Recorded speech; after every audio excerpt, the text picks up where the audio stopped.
السلام عليكم ورحمة الله متابعين معرض أنوار العرضية المحترمين جدا والكريمين جدا والغالين جدا، عسى الله يرزقكم ويرزقني يا رب.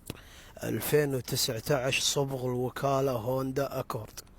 بصور لك مواصفاتها وبصور لك البدي بشكل عام، وعسى الله يرزقني ويرزقك يا رب.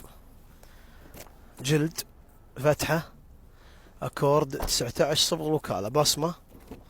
شوف الداخلية تبارك الرحمن، وكالة الموتر يا أخوان.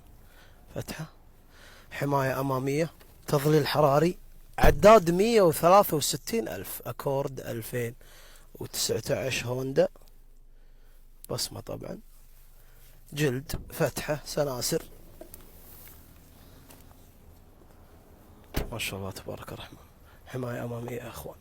هوندا أكورد صبغ وكالة، شرط الفحص 2019 موجودة عند أخوانكم أنوار العرضية، عسى الله يرزقهم ويرزقكم يا رب. السلام عليكم ورحمة الله وبركاته.